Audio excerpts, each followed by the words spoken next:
Which one is a participle. দেখতে খুব কঠিন মনে হলে কিন্তু সহজ। আমরা একটু খেয়াল করব। Reading is my hobby. B number, I like reading books. C, the broken chair is useless. D, walking is good for health. চারটি বাক্য দেওয়া আছে, এখানে নিচের কোনটাতে পার্টিসিপল রয়েছে?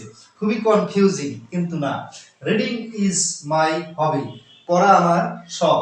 তাহলে এইখানে আমরা পার্টিসিপল জানি ভার্বের সাথে আইএনজি থাকে, কিন্তু ভার্বের সাথে আইএনজি থাকলেই প্রেজেন্ট পার্টিসিপল সেটা হয়, কিন্তু এখানে হবে না।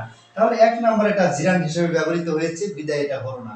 আই লাইক রিডিং বুকস, এটা হচ্ছে সাবজেক্ট, আর এটা হচ্ছে রিডিং বুকস অবজেক্ট। এটার মানে হচ্ছে আমি বই পড়া পছন্দ করি। তাহলে এখানেও এটাও হচ্ছে না। Number C, the broken chair is useless. ভাঙা চেয়ারটি অব্যবহৃত, ব্যবহারযোগ্য নয়। তাহলে এখানে আমরা দেখব the broken chair is useless. তাহলে এখানে চেয়ারটাকে কি করেছে? চেয়ার কেমন চেয়ার? ব্রোকেন চেয়ার, ভাঙা চেয়ার। তাহলে চেয়ারটাকে মডিফাই করেছে। কি মডিফাই করেছে? যেটা মডিফাই করে তাকে বলা হয় অ্যাডজেক্টিভ।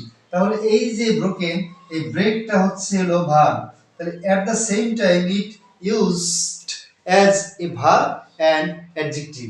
সুতরাং এই ব্রোকেনটা এখানে হবে হচ্ছে পার্টিসিপল। কি পার্টিসিপল তা আইডেন্টিফাই করা হয়নি, এটা হচ্ছে পাস্ট পার্টিসিপল। তাহলে সঠিক অ্যান্সার হচ্ছে দ্য ব্রোকেন চেয়ার।